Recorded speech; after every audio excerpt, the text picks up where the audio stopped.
Good morning, students. Today we will discuss first unit of 11th physics, physical world and weather. हम online classes के through अपना physics का first lecture discuss कर रहे हैं, physical world and weather. इससे पहले हमें पता होना चाहिए व्हाट इज साइंस. साइंस को वन वर्ड में डिस्क्राइब करना डिफिकल्ट है. जनरली साइंस क्या है? Knowledge about facts,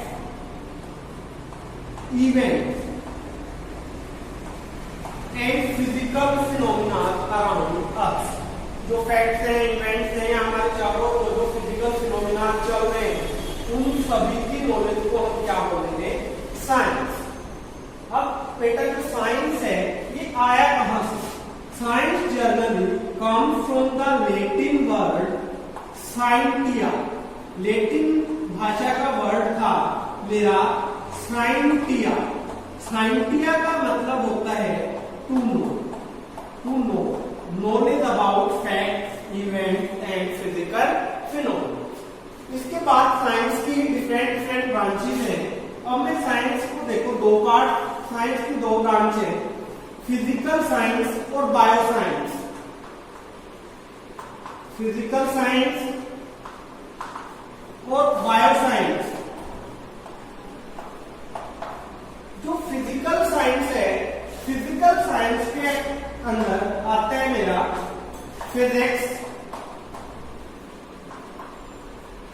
chemistry, astronomy और बहुत सारे ब्रांच. बायो साइंस के अंदर आता है लिविंग ऑर्गेनिज्म की स्टडी. अब हम जो हमारा देखो फिजिक्स का लेक्चर है, तो मैं आपको फिजिक्स के ऊपर बात करूंगा. फिजिक्स क्या है? जनरली बेटा physics come from the Latin word फिजिका. फिजिक्स भी लैटिन भाषा के वर्ड से आया है, फिजिका. फिजिका का मतलब होता है यहाँ स्टडी ऑफ नेचर. फिजिका का मतलब होता है स्टडी ऑफ नेचर. तो जो बेटा फिजिक्स है, फिजिक्स साइंस की ही ब्रांच है, जिसमें हम पढ़ते हैं study of nature and natural phenomena. जितना भी नेचुरल फिनोमिना है, नेचर के बारे में फिजिकल फिनोमिना है, वो हम किसके अंदर डिस्कस करते हैं? फिजिक्स के अंदर. अब जो फिजिक्स है, फिजिक्स को हम क्वांटिटेटिवली पढ़ने के लिए हमें इसको रिलेट करना होगा हमारी फिजिकल क्वांटिटी. हमें वेरियस फिजिकल क्वांटिटी के अराउंड रिलेशनशिप क्या करना होगा? डेराइव करना होगा, रिलेशनशिप पढ़ना होगा. तो हमें सबसे पहले पता होना चाहिए व्हाट इज फिजिकल क्वांटिटी. कि फिजिकल क्वांटिटी क्या है हमारे पास. फिजिकल क्वांटिटी में डिस्कस करूंगा. देखो क्या है टॉपिक है मेरा, यहां से आपका यूनिट फर्स्ट का टॉपिक शुरू हो जाते हैं. What are physical quantity. Physical quantity क्या है?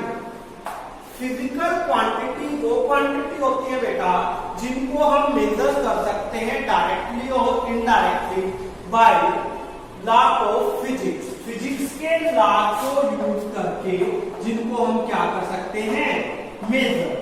Which can be measured directly or indirectly by law of physics.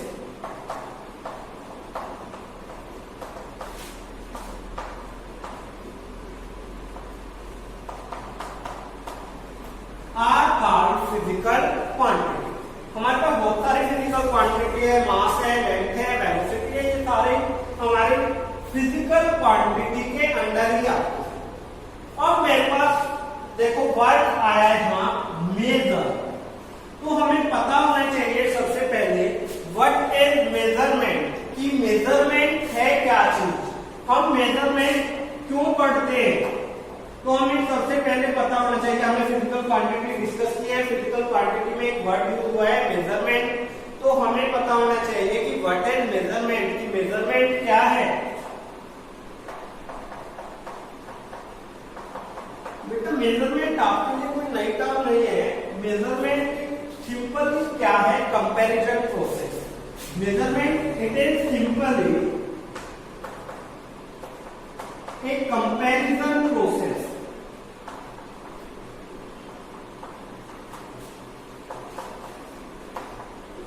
जब यूनिट सिस्टम डेराइव नहीं हुआ था तब भी मेजरमेंट होती थी। जैसे टाइम पहले क्या था, हम मेजरमेंट कैसे करते थे, जब कोई भी दो पर्सन है, जैसे कोई दो पर्सन की हमने पास पास खड़ा किया तो उनकी हम मेजरमेंट करते हैं कि भाई इसकी हाइट ज्यादा है और इसकी हाइट कम है, वो भी क्या है, एक टाइप का बेटा मेजरमेंट है।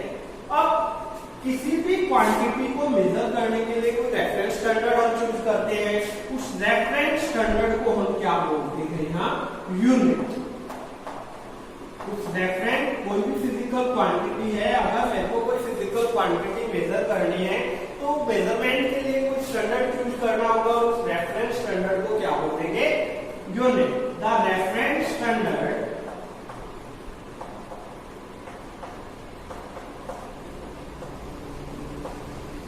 chosen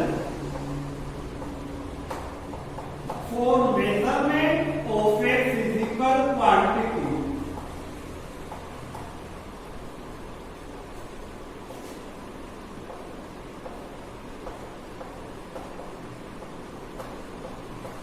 is known as unit। उसको हम क्या बोल देंगे, यूनिट। अब ऐसा नहीं है कि क्वांटिटी हम किसी नेचर की मेजर कर रहे हैं, यूनिट सिस्टम किसी नेचर का नहीं। The unit should be same nature as the measurement. जैसे हम लेंथ को मेजर कर रहे हैं तो लेंथ स्टैंडर्ड की हमारे पास क्या होनी चाहिए, यूनिट सिस्टम होना चाहिए। अब कोई भी यूनिट क्वांटिटी है, कोई भी फिजिकल क्वांटिटी है, उसको जब मैं मेजर कर रहा हूं तो हम ये आपका ये लगा के चलो फिजिक्स का यहाँ से फर्स्ट फॉर्मूला है 11th क्लास का। कोई भी क्वांटिटी है कि उस क्वांटिटी को मेजर करने के लिए, क्वांटिटी को मैं कैसे मेजर करता हूं, quantity is equal to n into u। क्या हुआ है हमारे पास यहाँ, मैग्नीट्यूड ऑफ क्वांटिटी। मैग्नीट्यूड बेटा हम सेकंड यूनिट में डिस्कस करेंगे क्या होता है, मैग्नीट्यूड ऑफ क्वांटिटी। क्या है यहाँ, मैग्नीट्यूड ऑफ क्वांटिटी। n है उस क्वांटिटी की न्यूमेरिक वैल्यू,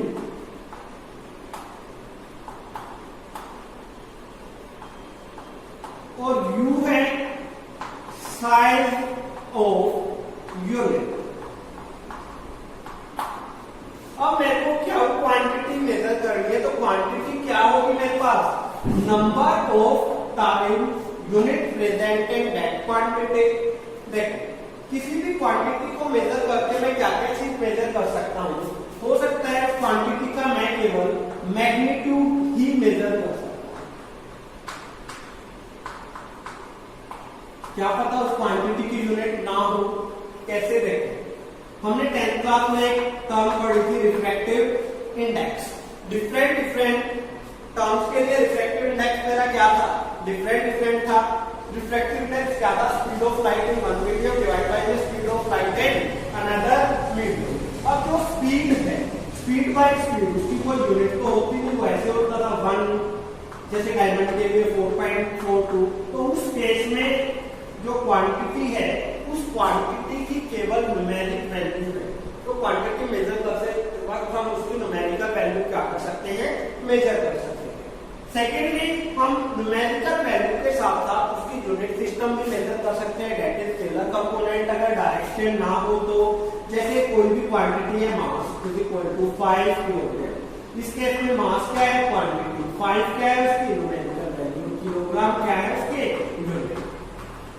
और उसकी वेक्टर भी मेजर कर सकते हैं हम, वेक्टर क्वांटिटी भी मेजर कर सकते हैं। जैसे हमें ये गिवन है 5 मीटर ईस्ट, डिस्प्लेसमेंट गिवन होगी हमें कि हमें 5 मीटर ईस्ट में है, वेस्ट में है। तो इस केस में हमारे पास न्यूमेरिकल वैल्यू भी है, यूनिट भी है और डायरेक्शन भी है। उन क्वांटिटीज को हम कौन सी क्वांटिटीज डिस्क्राइब करेंगे, वेक्टर क्वांटिटीज डिस्क्राइब करेंगे। ये था हमारे पास मेजरमेंट ऑफ क्वांटिटी के लिए। अब जब मैंने मेजरमेंट की थी तो मेजरमेंट के लिए मेरे पास रेफरेंस स्टैंडर्ड आया था यूनिट का। अब कोई भी यूनिट मेजर करने के लिए कि अगर वो फिजिक्स में हम डिस्क्राइब कर रहे हैं तो उस यूनिट सिस्टम की कुछ ना कुछ कैरेक्टरिस्टिक्स होनी चाहिए कि वो कैरेक्टरिस्टिक्स क्या क्या होंगी किसी भी यूनिट सिस्टम की, हम वो डिस्क्राइब जो यूनिट सिस्टम है उस यूनिट सिस्टम की क्या क्या कैरेक्टरिस्टिक्स होंगे, कैरेक्टरिस्टिक्स ऑफ द यूनिट की कैरेक्टरिस्टिक्स क्या क्या होंगी। कैरेक्टरिस्टिक्स देखो मैं यहाँ डिस्कस कर रहा हूँ एक 1 by 1 यूनिट की। देखो सबसे पहली कैरेक्टरिस्टिक्स है यूनिट की, unit should B internationally accepted. International ये नहीं है कि कोई भी यूनिट आया वो फिजिक्स में इंट्रोड्यूस हो गया, ऐसा कुछ नहीं है। सबसे पहली कंडीशन है कि इंटरनेशनली यूनिट को क्या होना पड़ेगा, एक्सेप्टेड होना पड़ेगा।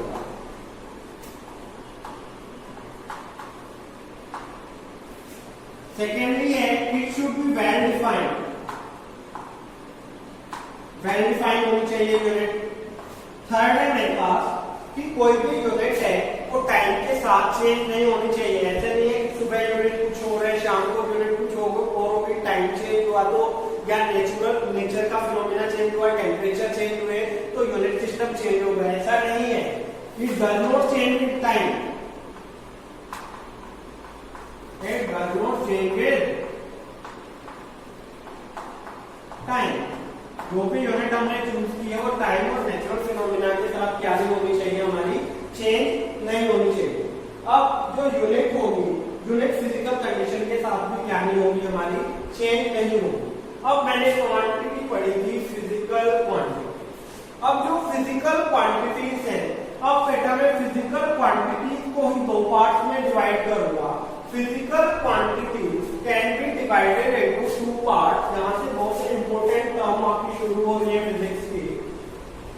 फिजिकल क्वांटिटी से ही फिजिकल क्वांटिटी के पार्ट शुरू हो जाएंगे यहां से।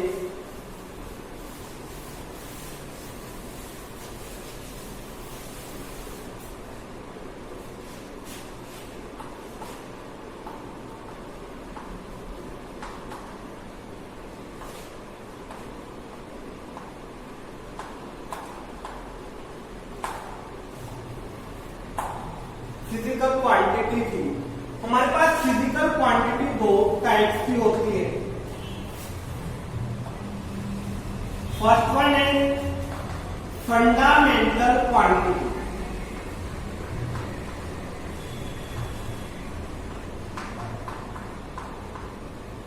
सेकेंड वन है derived quantity.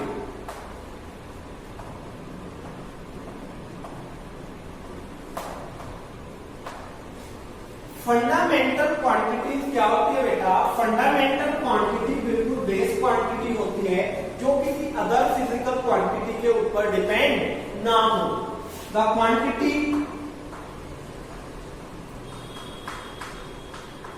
Which does not depend upon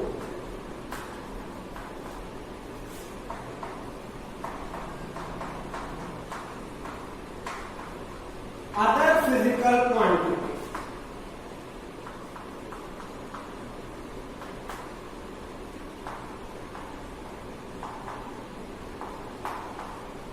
जो ये फंडामेंटल क्वांटिटी है इन्हीं को हम बोलते हैं कि ये बेस क्वांटिटी होती है, ये किसी और पे डिपेंड नहीं करती।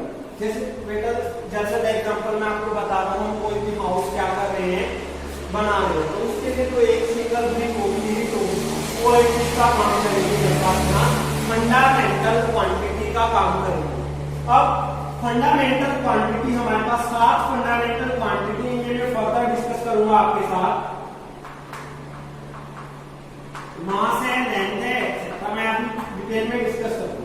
जनरली हम फंडामेंटल क्वांटिटी उनको बोलते हैं the quantity which can not be break further more, जिनको हम और ज्यादा सिंपलर फॉर्म में क्या नहीं कर सकते, ब्रेक नहीं कर सकते। ये पहले से सिंपलर फॉर्म में होती है, बेस क्वांटिटी होती है।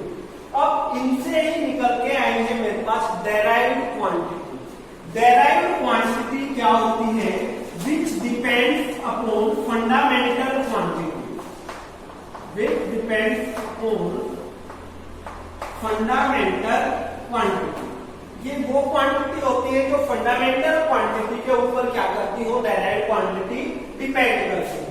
अब जो डेराइव्ड क्वांटिटी है, डेराइव्ड क्वांटिटी को हम ऐसे भी डिफाइन कर सकते हैं, the quantity which can be made by multiplying और dividing the fundamental quantity which can be made by multiplying or dividing the fundamental quantity.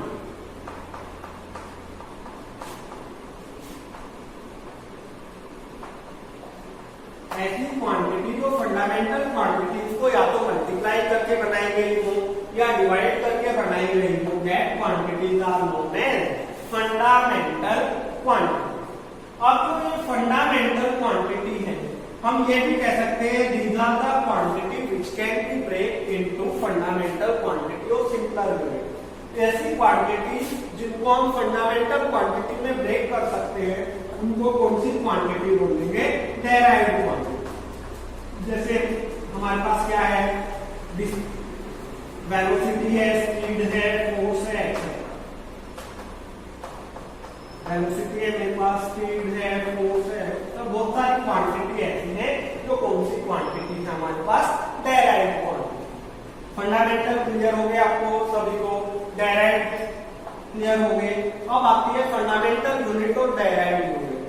Simple quantity की तरह फंडामेंटल यूनिट वो है जो बिल्कुल फंडामेंटल यूनिट वो है जो बिल्कुल बेस यूनिट है, जिनको सिंपल फॉर्म में डिवाइड नहीं किया जा सकता, और डेराइव्ड यूनिट्स को सिंपल फॉर्म में क्या या drive the unit which can B derived from fundamental unit. जो फंडामेंटल यूनिट से क्या हुई हो, डेराइव्ड हुई हो, उन यूनिट्स का नाम क्या होगा? Derived unit. अब फंडामेंटल यूनिट्स और डेराइव्ड यूनिट्स के बाद हम पढ़ते हैं what is the system of unit. System of unit क्या है?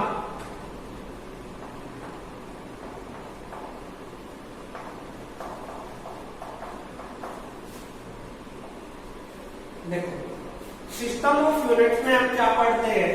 सिस्टम ऑफ यूनिट्स वो होते हैं, it is the combination of both fundamental unit and derived unit.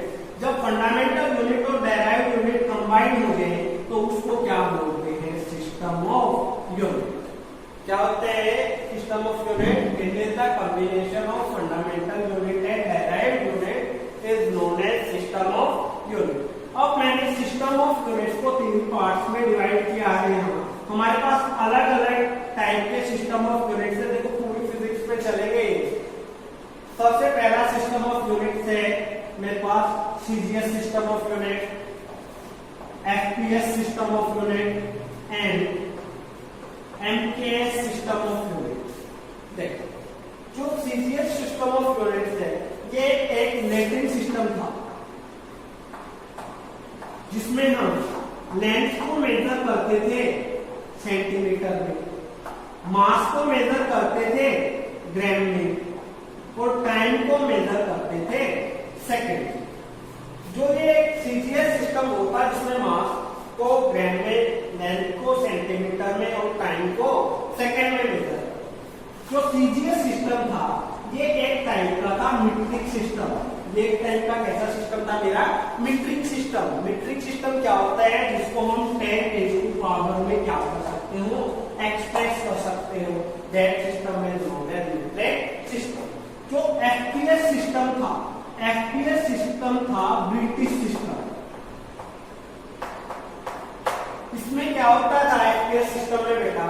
जो हमारा लेंथ है वो मेजर करते थे हम फुट में, जो मास है वो मेजर करते थे हम पाउंड में, और जो टाइम है वो हम मेजर करते थे सेकंड।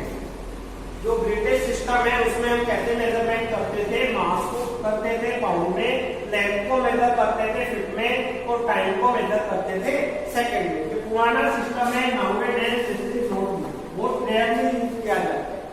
अब जो एमकेएस सिस्टम है, एमकेएस सिस्टम में मास को हम मेजर करेंगे किलोग्राम में, लेंथ को हम मेजर करेंगे मीटर में, मास को केजी में, और टाइम को सेकंड में। इस सिस्टम को हम कौन सा सिस्टम बोलेंगे? MKS system. एमकेएस सिस्टम ही एसआई सिस्टम का नया स्टैंडर्ड इंटरनेशनल सिस्टम को ही हम क्या बोलते हैं? एमकेएस सिस्टम बोलते हैं। अब जो एमकेएस सिस्टम है ये भी एक टाइप का कैसा सिस्टम है? मेरा मीट्रिक सिस्टम है। मीट्रिक सिस्टम में हम 10 रेज़ टू पावर में इसको भी क्या कर सकते हैं, एक्सप्रेस कर सकते हैं। और पूरी फिजिक्स में हम जो सबसे ज्यादा यूज करेंगे वो यूज करेंगे एमपीएस सिस्टम और सीजीएस सिस्टम। अब इन सिस्टम्स ऑफ यूनिट से अब एसआई जो स्टैंडर्ड इंटरनेशनल यूनिट सिस्टम था उनके नोटेशन हम देखेंगे कि जो फंडामेंटल क्वांटिटी है 7, अगर ये आपको 7 फंडामेंटल क्वांटिटी आती, इन्हीं का यूज करके हम डायमेंशनल एनालिसिस करेंगे, क्योंकि सारे डायमेंशनल फॉर्मूले फंडामेंटल क्वांटिटी के ऊपर क्या है, बेस। तो आपके लिए इंपॉर्टेंट टॉपिक है फंडामेंटल क्वांटिटी का। सबको एटलीस्ट ये फंडामेंटल क्वांटिटी लर्न होनी चाहिए, इनके यूनिट सिस्टम लर्न होने चाहिए। तो हम डिस्कस कर रहे हैं फंडामेंटल क्वांटिटी। फंडामेंटल क्वांटिटी के लिए यूनिट सिस्टम देखो, अब मैं एक एक सिक्वेंस कैसे मेजर करते हैं वो हम डिस्कस करेंगे।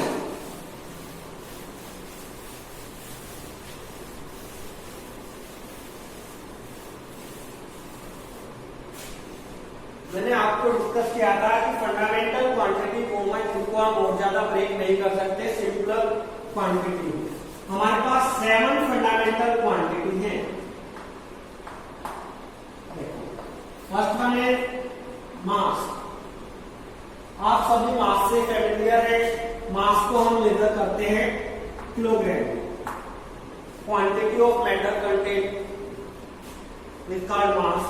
कोई भी मैटर कितनी क्वांटिटी कंटेन कर रहा है उसी को हम मास बोलते हैं। मास को जनरली मेजर करते हैं किलोग्राम। सेकंड है मेरे पास लेंथ। लेंथ को हम मेजर करते हैं मीटर।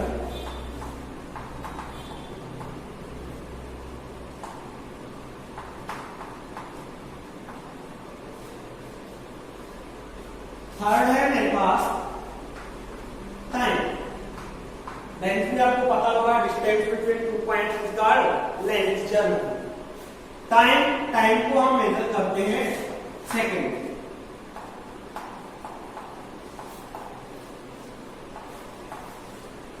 टाइम जनरली हम कैसे कह सकते हैं, it is the duration between initial movement to the final movement. जैसे आपने खाना खाना शुरू किया है, खाना खाने से शुरू करने और खत्म करने के बीच को हम क्या बोल देंगे, इसको एक टाइप का टाइम इंटरवल बोलेंगे। अब टाइम के बाद आता है मेरे पास इलेक्ट्रिक करंट। ये भी आप 10th क्लास में पढ़ के आए हो, करंट इलेक्ट्रिसिटी में करंट को हम मेजर करते हैं किसमें, एम्पियर में।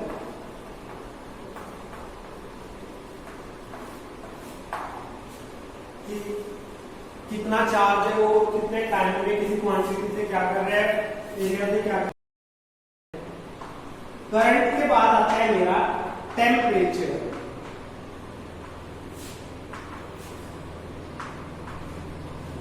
जनरली हम टेम्परेचर को मेजर करते हैं केल्विन में।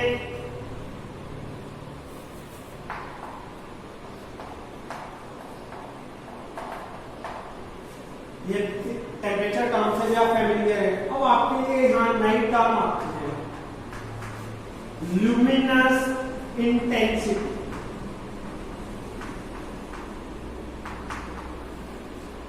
नई टर्म आपके लिए ल्यूमिनस इंटेंसिटी। ल्यूमिनस इंटेंसिटी जैसे आप ऑप्टिक्स में पढ़ते हैं, ये लाइट से रिलेटेड है, लाइट की चमक से रिलेटेड है। ल्यूमिनस इंटेंसिटी की यूनिट होती है कैंडेला।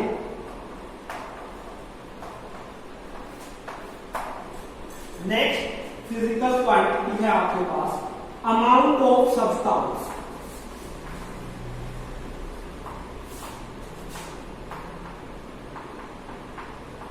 नेक्स्ट क्वांटिटी है आपके पास amount of substance. Amount of substance में क्या है कि कोई भी एटम है या मॉलिक्यूल है उसमें कितने नंबर ऑफ मोल्स हैं, तो इसकी यूनिट होगी हमारे पास मोल। ये हमारे पास 7 फंडामेंटल क्वांटिटी थी। अब मेरे पास फंडामेंटल क्वांटिटी 2 है, डेल्टा रेडियंट रूल, ये हम फर्दर डिस्कस करेंगे। वैसे मैं आपको बता दे रहा हूं रेडियंट और स्टेरेडियन।